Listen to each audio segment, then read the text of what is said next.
Welcome back to the rest of the afternoon for Seeing Knowing, and we are going to begin this afternoon's program with a presentation by Colin Ware. And Colin, if you know anything about information visualization and design, you know Colin Ware. You know his books, and you know how fantastic they are. But if you don't, you should know that he is a professor of computer science and director of the Data Visualization Lab at the University of New Hampshire. He's going to talk to us about perceiving, interacting, and computing, the process of thinking visually. Colin? Thank you, Johanna. So I'm going to talk about the process of visual thinking in a specific domain that Alan McEachran introduced, that's visual analytics. This is how a lot of us these days do our intellectual work. Obviously, we do other things. We meet with people, but certainly this is how most people deal with data and often with design and work in many engineering, business, and other disciplines. It's really a person and a computer, and if you're dealing with data, you often have some kind of visual interface. So you're seeing the data that's been mapped in some way to some kind of visual pattern, and the kind of reasoning going on is a kind of hybrid. You know, it's some things are going on in your head and some things are going on in the machine. And I'm interested in characterizing the sort of tight loop interactions in that. I think, you know, it's a very broad problem, but I'm not going to talk about, I'm going to talk about just sort of focused aspects of when there's kind of a tight loop interaction going on. I've been developing over the last few years something I'm calling visual thinking design patterns.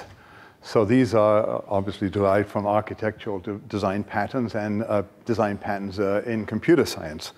The idea is to capture what is known to work, but with perceptual and cognitive ramifications. So the goal is to produce something here for the designers of these interactive systems, because at the moment there really is nothing out there.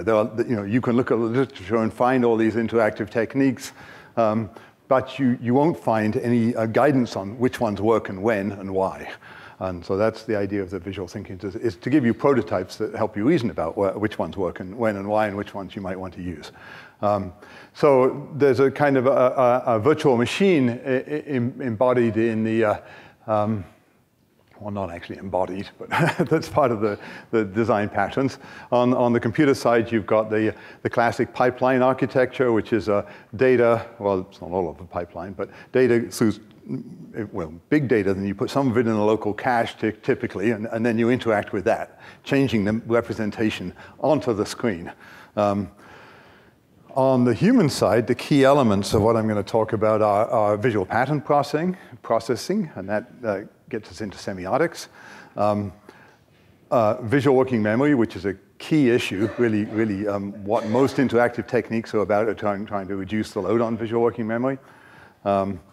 Something I'm calling the visual query, which I'll explain in a bit more detail, which is really something, the way you translate between the problem representation, the problem you're trying to solve, and a way of solving it with the visual representation.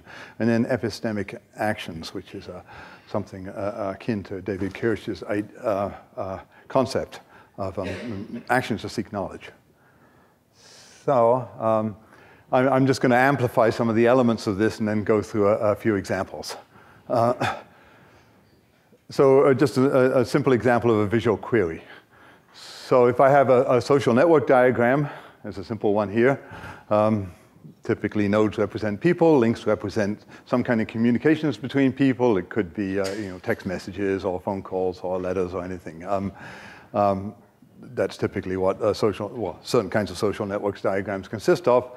And you want to reason about it, then you have to, you understand the semantics of this diagram, you construct some visual queries.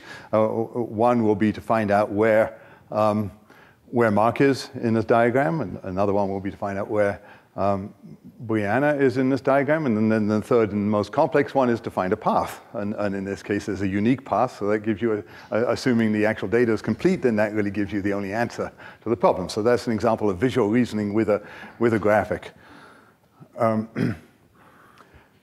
now I want to just talk about how understanding perception can lead us into design that support efficient visual queries. And we've been doing quite a lot of work over the last, I don't know, 7 or 8 years on flow visualization, how to represent ocean currents, wind patterns, wave patterns, all these kinds of things. And still, most of the representations of ocean currents, and winds for that matter, are very poor. This is one that shows radar map of the currents of California, I think. No, it's actually not. Where the heck is that? Yes, it is. But as you can see, it's actually not too bad at showing the speed of the currents, but it's really terrible at showing you the pattern of the currents. And most people use something akin to this, i.e. a grid of little arrows. By way of background, this is something that's been touched on by a number of speakers here, particularly Auda. So the primary visual cortex. This is a slice through the primary visual cortex. And I'm not really going to talk too much about this architecture, really about what I'm going to call the elements of form, which is every part of the visual field is being processed massively in parallel in V1. So there are something like maybe 2 billion neurons there. There are only 1 million fibers in each optic nerve, so you've got a lot of neural horsepower there. You've got 1,000 neurons in V1 for every incoming fiber. So that's what enables basically every orientation to be simultaneously extracted locally, and color differences and motion differences. Going to the problem, which is representing vector fields now.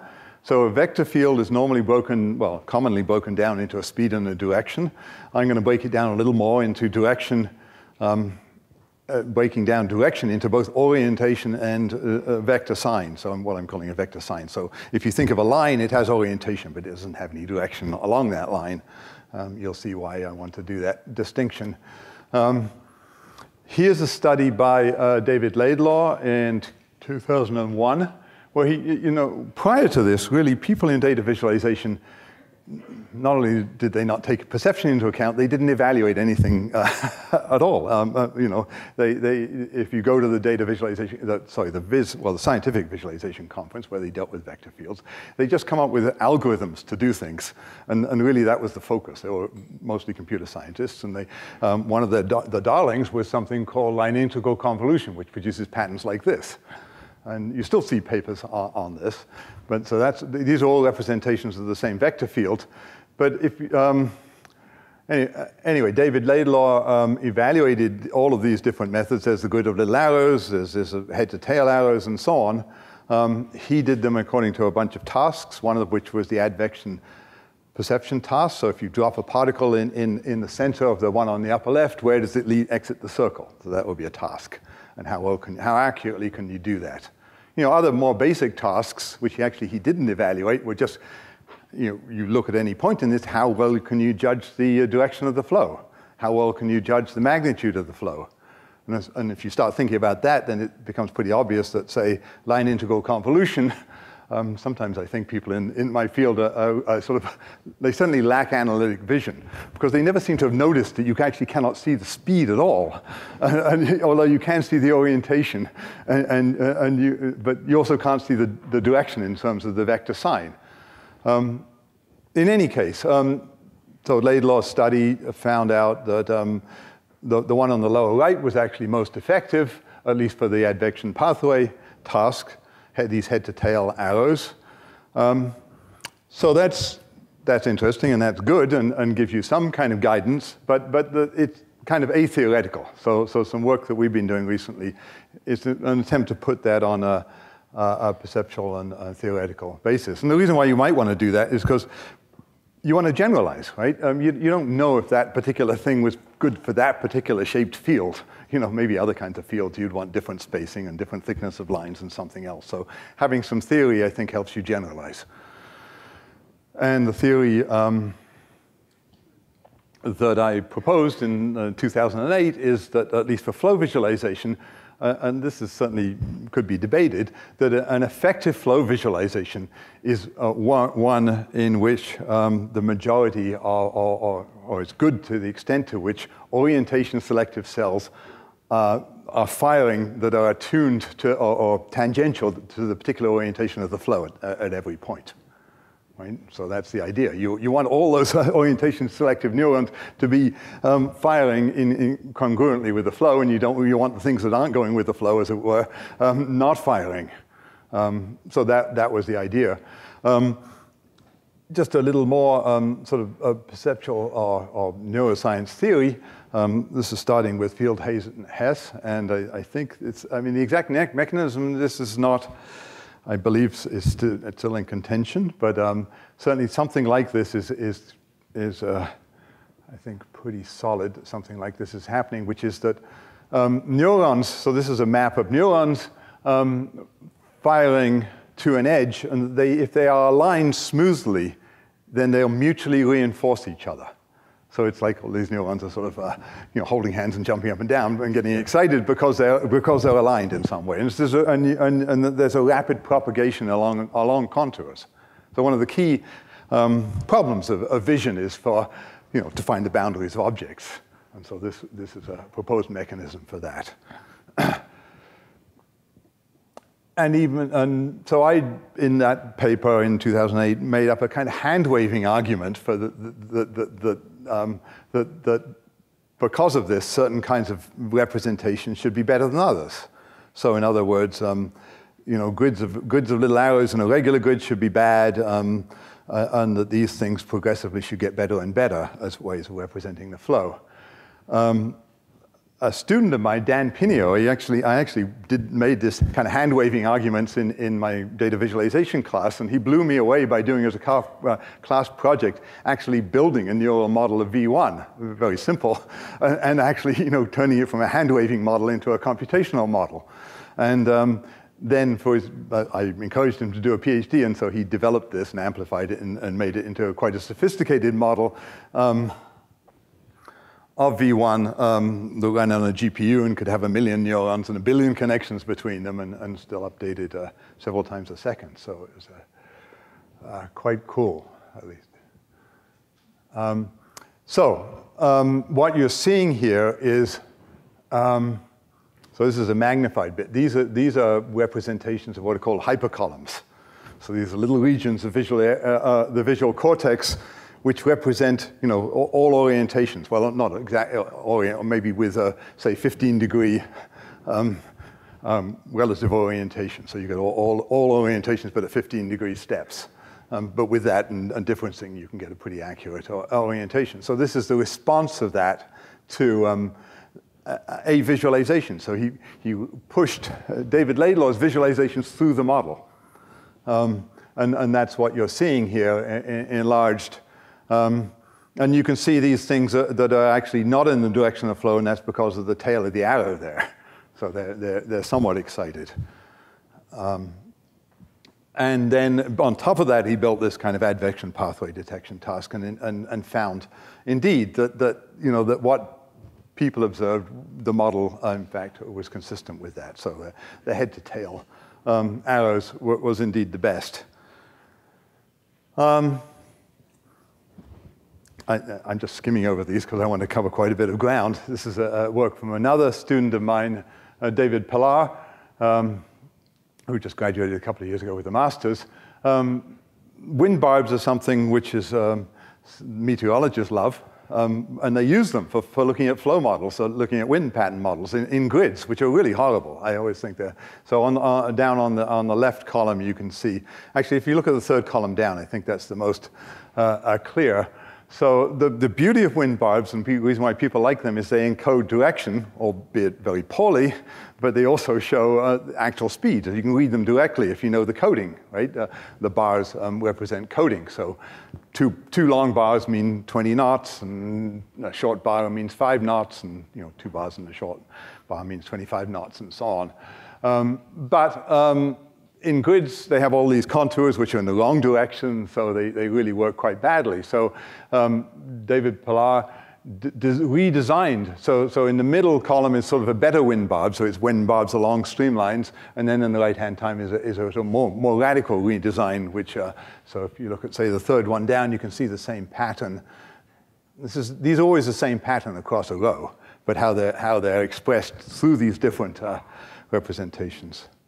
This resulted in actual application and product. So this is now on NOAA's Now Coast website, and so this is a representation of the currents of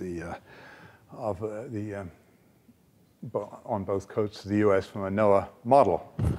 Okay, so the next thing I want to talk about is working memory. Okay, there's a pattern. You can instantly see those two patterns. You can instantly see they're the same, of course, just by making, well, you'll probably make an eye movement in order to determine they're the same. You can see those are different, but what if I show you this pattern, and I blank for half a second, and I show you this pattern? Do you think it's the same or different? That's actually sort of just about the limits of working memory capacity. So it's actually, I've switched the color. So there's a yellow circle in that one, and otherwise it's the same. But the point about this is sort of a riff-off and study by Vogel, Woodman, and Luck. But the point is we remember very, very little of abstract patterns from 1 second, literally from 1 second to the next, or 1/2 second to the next. So it's a great limitation when you're making visual pattern comparisons. This, for example, is way more than you can actually hold in your visual working memory. So I'm going to come back to visual working memory. Epistemic. I'm still going through the elements of this model. Epistemic actions, Kirsch's concept, which I'm probably doing some damage to. But basically, these are actions to seek knowledge. And in interactive interfaces, they're actions designed to, or at least, well, if you design them well, then you'll figure out what kind of knowledge people want to seek, and you'll make those actions easy. So geologists, for example, and I work a lot with geologists, particularly oceanographers who are geologists, are very interested in profiles. Just sort of cross sections through the seafloor, and so that's one of the ways they express the morphology of the seafloor. So this is some software called Fledermaus that we developed many years ago and is now commercial. But one of the epistemic actions supported here is creating these profiles, and you can just drag the mouse across anywhere, and you instantly get this little window with a profile in it, which they like very much. So we made it easy because it's useful to them. I think it's also useful to think of an epistemic action as an eye movement. In fact, that's kind of the most primitive epistemic action, or the simplest. Maybe not primitive, is probably not the right word, but we're making eye movements several times a second. And because we only see detail in the very center of the visual field, well, that's why we're doing it. We need to pick up information as the task demands it, in this kind of type loop of visual reasoning. Okay, so an example I want to develop in more detail is this is an example of visual thinking design pattern. So part of the idea of a visual thinking design pattern is to characterize the process of visual thinking, just as some simple pseudocode. So pseudocode is just code that you can't really execute. It's just a written description of a process, somewhat structured. The particular thing I'm going to use to illustrate this is developing tools to find underwater behaviors from tags on humpback whales. So I'm just going to tell you a little bit about that. So I've been involved in this project since 2004. And I was lucky enough to be on this ship, the Nancy Foster, when for the first time anyone ever stuck this particular kind of instrument on a humpback whale. This is a tag developed at Woods Hole by Mark Johnson. It is about the size of a child's shoe. It's got suction cups. It contains accelerometers, magnetometers, which is like a digital compass, pressure, and high-quality sound recording. And that's it. Stick it on with a long pole.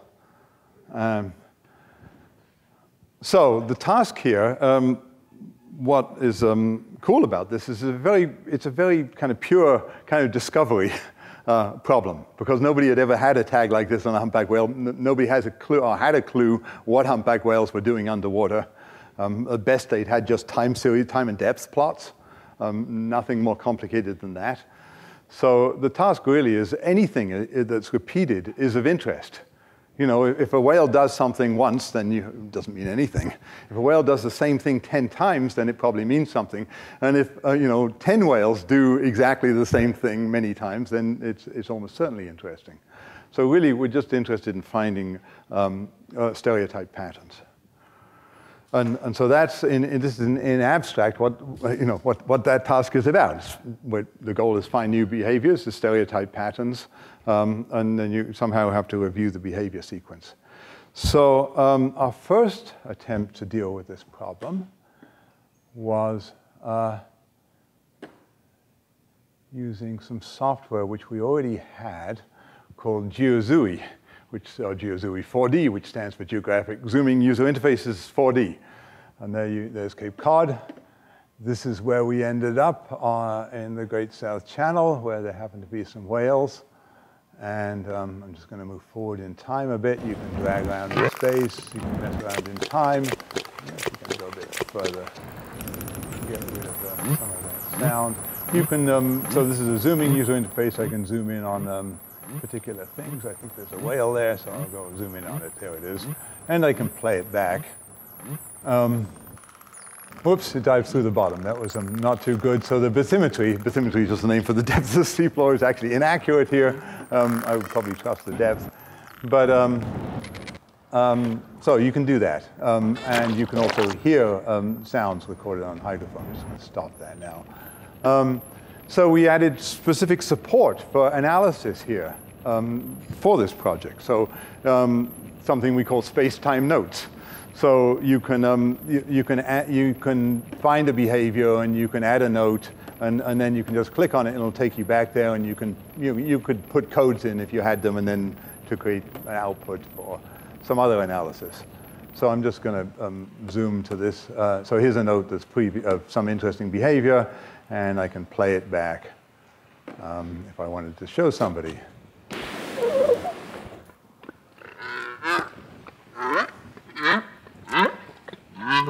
And so you can see it, you can hear it, and we all thought this might solve their problem. And this actually, this was not successful, though. That's really the story. This software was not found to be useful. Some valiant graduate students tried to go through the tracks and use this and annotate it, but after a while they gave up.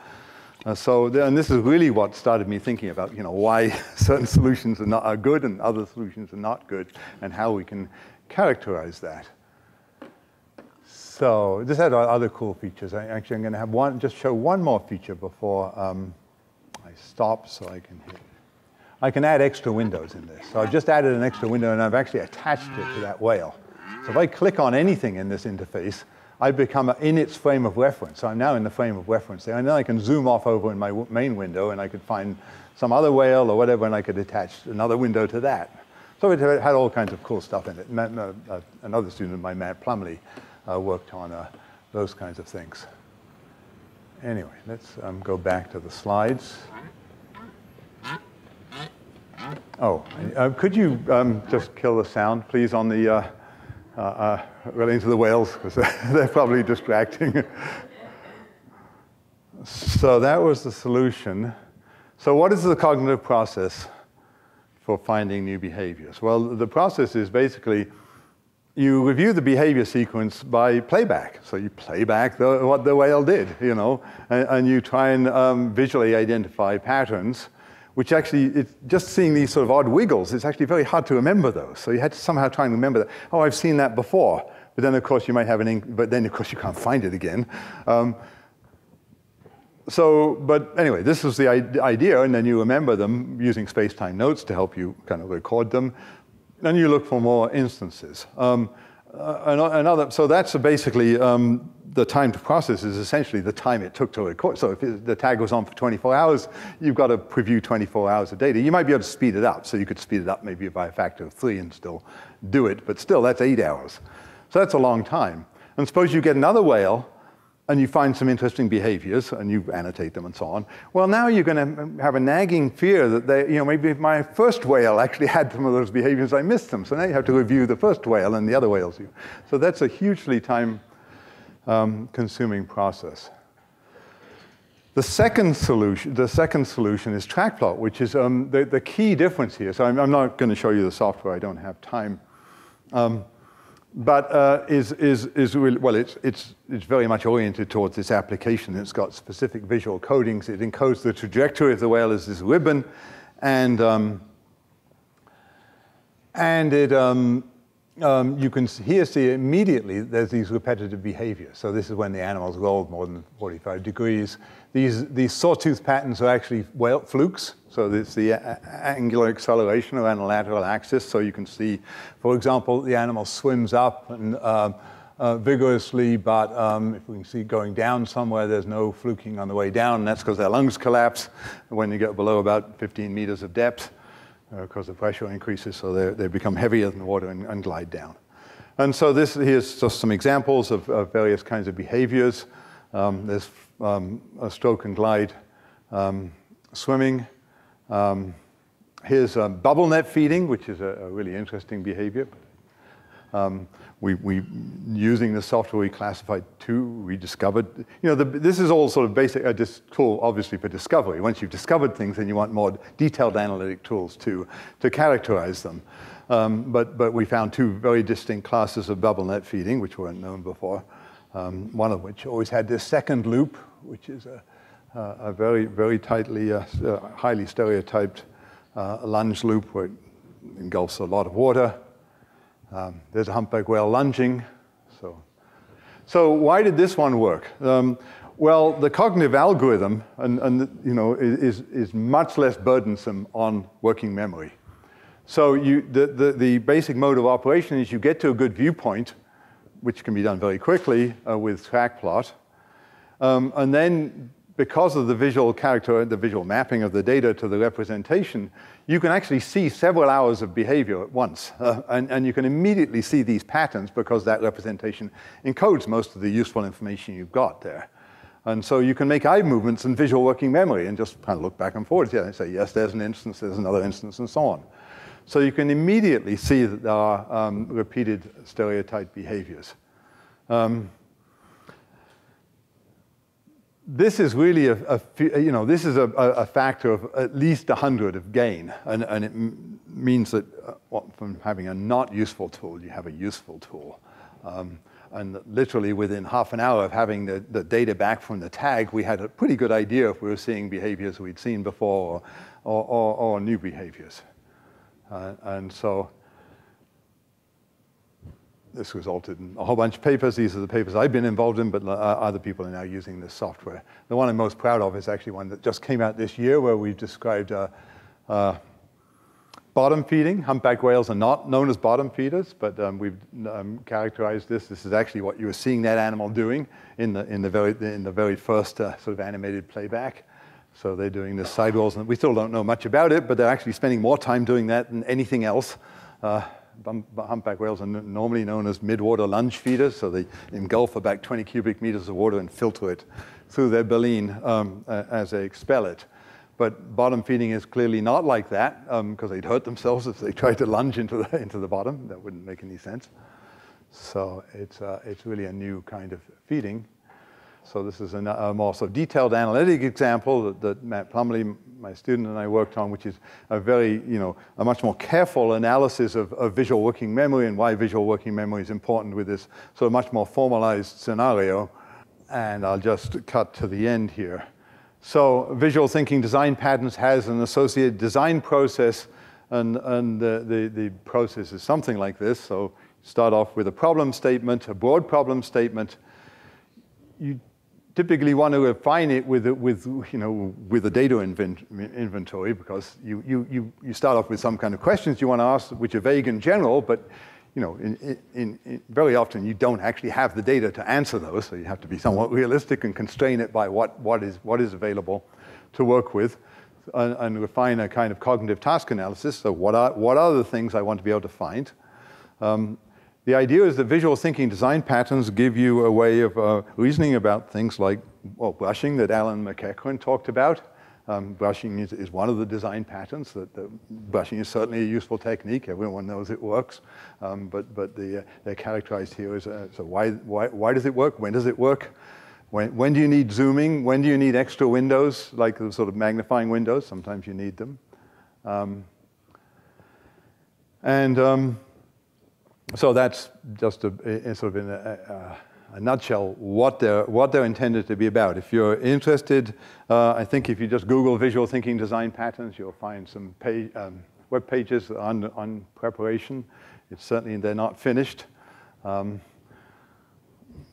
They're being actually a whole new revision of the pages should come out in about a month, I hope. So just to wrap up,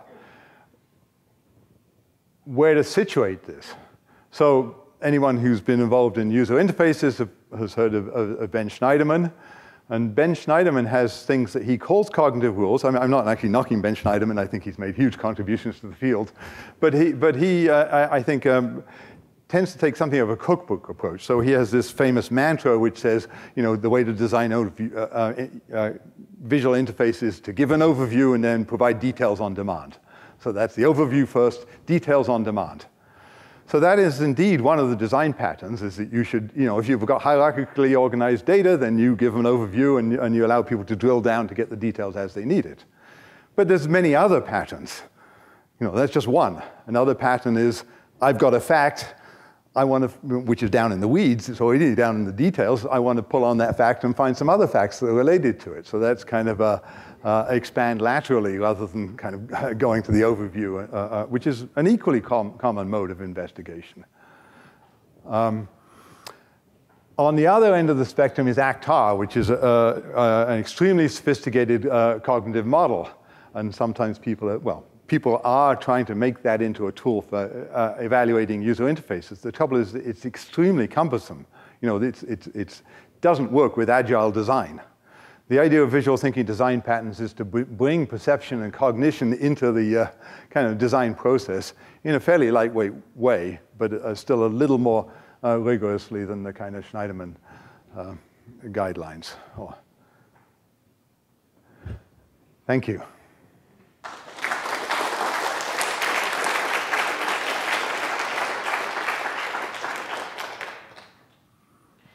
Yeah, Alan. Oh, there's a question down here for Mike. Oh. Just for a couple questions. So let's get Aaron and Derek up there. I'm sorry, this is rather detailed and probably trivial. When you were showing the 3 columns of improved symbolization for looking at patterns of flow, they were all black and white, and I wondered why you weren't, at that time, experimenting with color. Maybe it got too complex, or I don't know why, but it seemed like traffic pattern density of red, yellow, and green or something might also have helped in that situation. No, that's certainly not a trivial question. The reason for that design idea is because many of the visualizations, you want to use color in the background for something else, maybe sea surface temperature. So color is often used for speed. And we actually have representations with color as used for speed. And that's one of the alternatives. But in this, but also, well, I guess 2 points. One is that color coding requires you look across at the key. And so the value of the wind barbs, which we were trying to retain, is that you don't need to look across at the key. You can just read it directly once you know the coding. And so that, in some cases, is certainly valuable.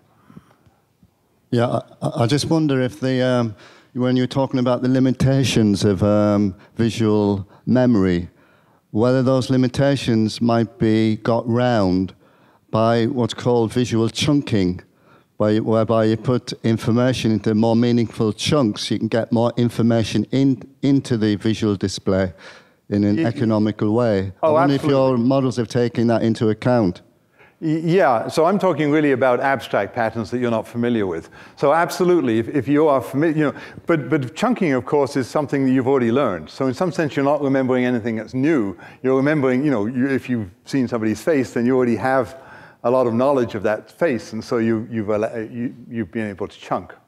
But also, if you're an expert in the domain, of chess or the rear end of cows, then you're going to be able to sort of chunk information, I think.